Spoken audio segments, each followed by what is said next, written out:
Yes, people, UFC 314 is finally here. We have Alexander Volkanovski versus Diego Lopez as the main event. And I'm going to be giving you guys my breakdown and prediction from the early prelims to the main card. So let's get into it. To kick off the early prelims, we have Nora I don't know how to say your name, darling, and Haley Cohen. I don't know either fighter, yeah, so I'll be real with you guys. Okay, Nora's ranked number 13, so I'm gonna pick Nora to win this one. I'm gonna say she gets it done by a decision. We move on to a middleweight bout, which is Trishawn Gore versus Marco Tulio. I'm sure I've seen Trishawn Gore fight before. So for that reason, I'm going to pick him to win by decision. Again, I don't know much about either fighter, but from what I do know of Gore, or what I can remember, I'm just going to go with him. So don't quote me, guys. We move on to a flyweight bout, bro. I do not know how to say your name. Shumadine Jerry? Bro, I don't know how to say your name. I even tried to do the accent. I thought it would help, but I don't know how to say your name. Sorry, bro. Versus Mitch Raposo. I'm not gonna lie, this Chinese guy looks like he's on smoke, so I'm gonna pick the Chinese guy to win by decision. We move on to the last fight on the early prelims, which is Cedric. I think you was meant to fight someone, or you fought someone on a card that I actually gave a breakdown on, but I don't remember what card it was. And I don't know how to say your name. Cedriquez Dumas versus Mikhail Oleg. I don't know how to say your name, bro. But yeah, I'm gonna pick the Polish guy to win. Shout out to all my guys from Poland. I've been getting a lot of engagement from Poland recently, so shout out all my Polish people, Polish power and all of that, and shout out to all the Polish guys I met at UFC Fight Night, Edwards versus Brady. But yeah, we move on to the prelims, which is Darren Elkins versus Julian Erosa. Don't know either guy.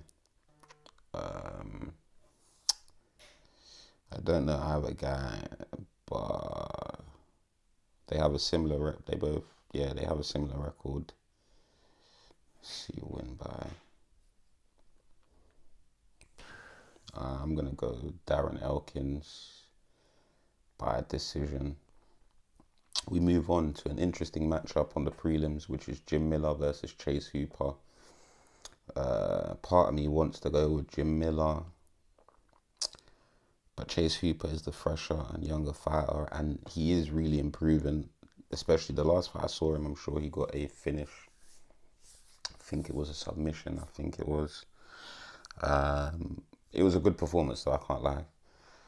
So this is a fight that I've been 50-50 on for a while now. But you know what? I'm gonna go with Jim Miller. I'm gonna say Jim Miller gets a win and upsets the card. Because I'm guessing most people think Chase Hooper's gonna win, but I'm gonna go with Jim Miller. I don't even want to do that, bro. You know what? I'm gonna go with Chase Hooper. Sorry, Jim Miller. I really want to go with Jim Miller, but logic and my gut is telling me to go with Chase Hooper. I might even put some money down on this card, guys. It's been a while since I've put any money down for a UFC card, so maybe we'll see Big Games win some money. Maybe I'll lose some money as usual. We'll see. But you know what? I'm going to go with Chase Hooper on that one, and I'm going to say he gets it done by decision. We then move on to Jan Janoun versus Werner Jandroba. Oh, Jan's ranked number 1. Jandroba is ranked number 3. I'm going to say Jan gets it done by decision. The first time I ever see a fight was against Zhang Weili. It was a good fight. Obviously, Zhang Weili is an elite fighter, and the problem is, the thing is with Zhang Weili is she's very elite. She is at the top of the top. She's always improving. So, boy, I feel like to beat Zhang Weili right now in that division, especially, you're gonna have to finish her. And boy, Zhang Weili doesn't look like she's getting finished anytime soon. So. And to be fair, Yan is very good from what I've seen. Even after the Zhang Weili fight, I can't remember who she fought, but I watched that. I believe that was maybe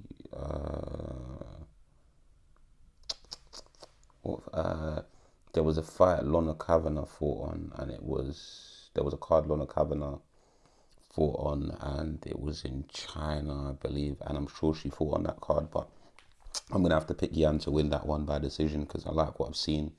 And again, she did very well against Zhang Weili, so I'm going to have to go with Yan on that one. We move on to the last fight on the prelims, which is a featherweight bout. We've got Dan Ige versus Sean Woodson. A lot of people are picking Dan Ige to win this, and I understand why. But I'm going to go with Sean Woodson. I feel like Sean Woodson is going to be able to pick his shots, keep Dan Ige, keep Dan Ige away from him. I feel like he's going to be able to keep Dan Ige from closing distance and getting into the pocket, which is what Dan Ige will want in this fight because Sean Woodson is the taller fighter. Let me just see how tall Sean Woodson is. Well, he has a 78 reach advantage over. He has an 8-inch reach advantage over Dan Ige. Okay, it's not telling me his height. Let me click on his profile. Bro, I just want to see my man's height, bro.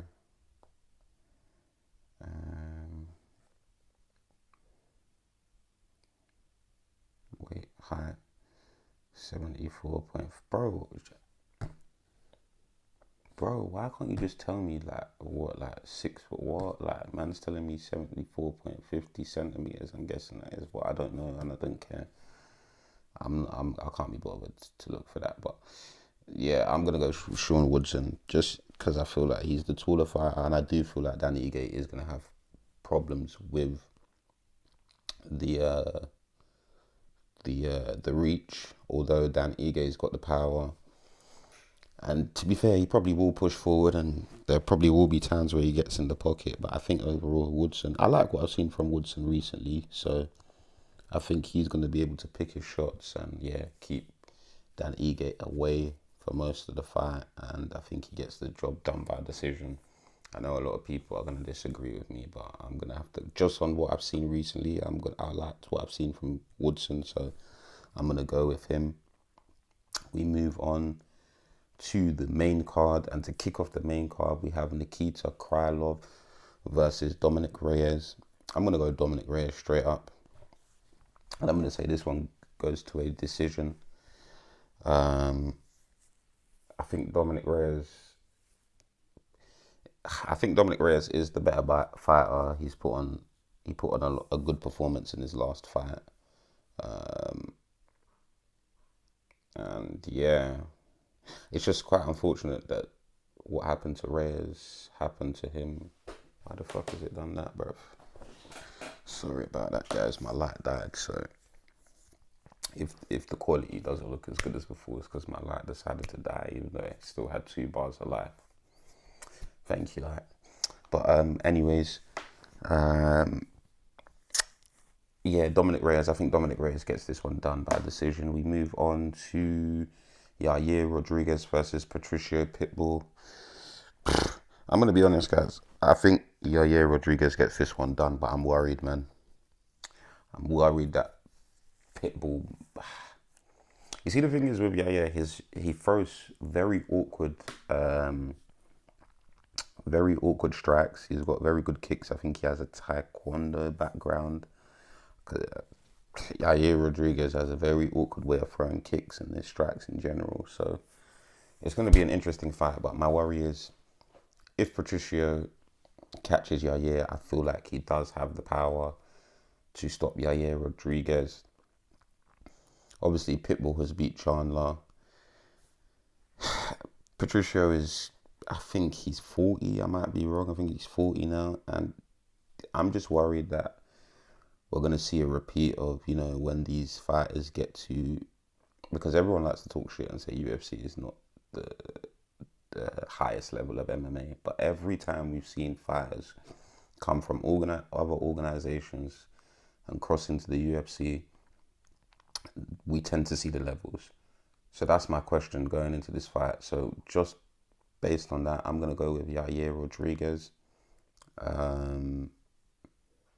But I'm worried, man, because when Patricio closes the distance and gets in the pocket, I feel like he has the power to hurt Yair Rodriguez. But I'm going to go with Yair Rodriguez to get it done by decision. We move on to a fight that, boy, this could be death row, man. Bryce Mitchell versus Gene Silva. See, the thing is, a lot of people are counting out Bryce Mitchell. I'm not, because I feel like Bryce Mitchell has a very, very big chance of subbing Gene Silva. But then again, Gene Silva is an animal, man. And I just don't see any fear when it comes to this Gene Silva guy. And I just don't think he has any fear fighting Bryce Mitchell. I think he's going in there with the intentions to do damage. Serious damage. So as much as I would like to see Bryce Mitchell win,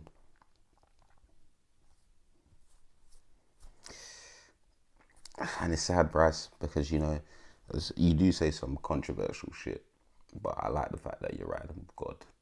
But I ain't gonna lie, I don't think God is gonna save you with this one. I think Silva's gonna spark him clean out.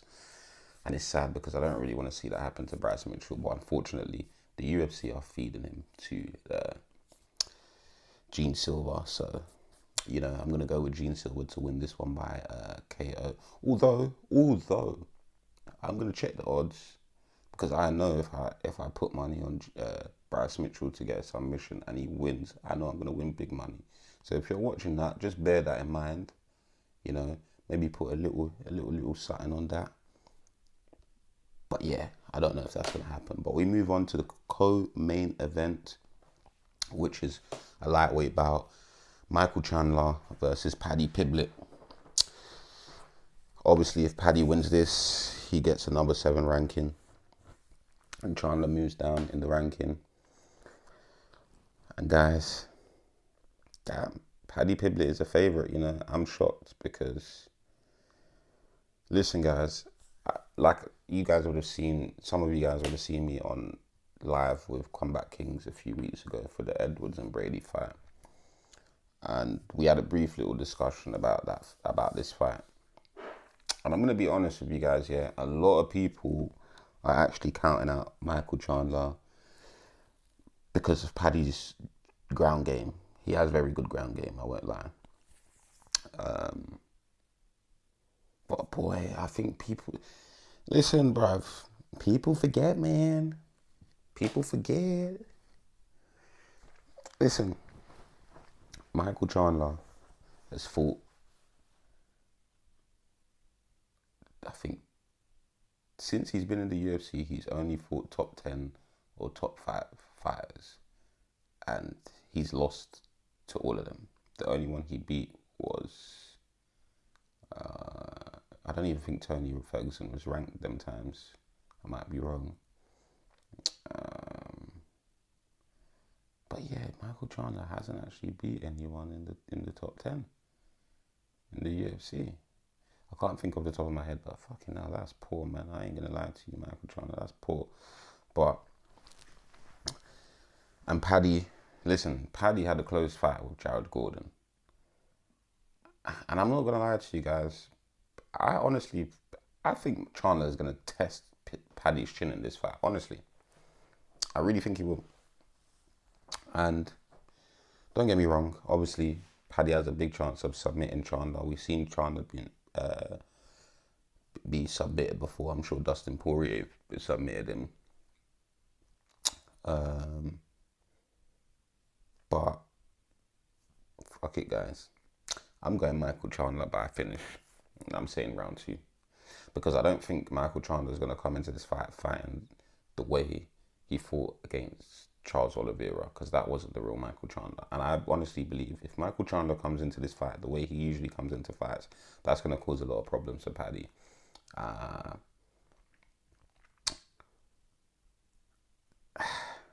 It's a 50-50 fight. But then again, we haven't seen Paddy tested at this level yet. And I feel like Paddy has more to lose than Michael Chandler, because if Chandler loses, he's still going to get some decent fights because he puts on a show for the fans. And that's one thing you can't say about Michael Chandler. As much as he loses, he does put on exciting fights for the fans. So the UFC will always have a home and continue to promote someone like Michael Chandler, because for the pure fact, he's not boring and he entertains fans. But I'm picking Michael Chandler to get this done in round 2 with a KO. Is this even 5 rounds? I don't know. Let's see if it will tell me. I'm guessing it's not going to tell me. But yeah, I'm going to say round 2. If it's 5 rounds, I'm going to say round 3. But then we move on to the main event, which is Alexander Volkanovski versus Diego Lopez. And I'm not going to lie to you guys, I'm worried.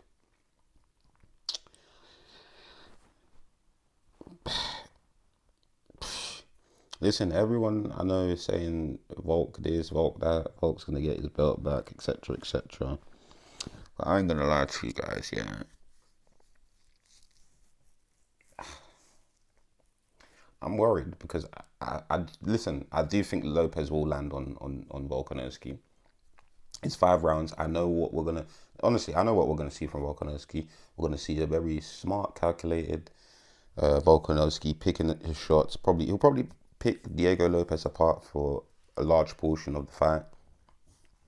Probably try mixing some takedowns.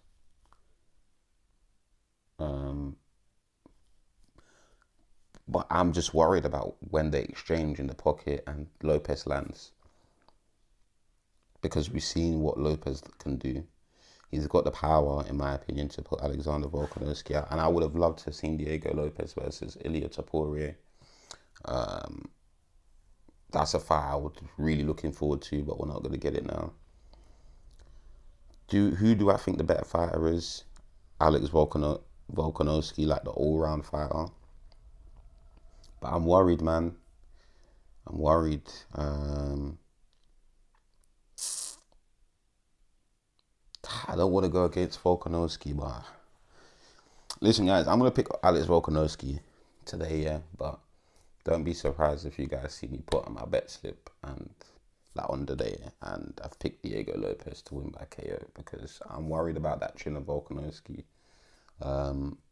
If I'm completely honest with you guys, I don't think his chin is ever going to be the same. That's just my opinion. I could be wrong. And even so, I don't see... The thing is, if Alexander beats Lopez, what does he do next? What, fight Movsar Evloev, however you say his name, because apparently he's rumoured to be next in line for whoever wins this fight. So it's like, really and truly, I think for the division to move forward and whatnot, I think it'll be better if Diego Lopez wins. But yeah, right now I'm going to go with Alexander Volkanovski by decision. But yeah, like I said, don't be surprised if I change my mind. But that's my breakdown and predictions for UFC 314. Make sure you don't miss it. Yeah, it's Big Yems in a bit, all of that.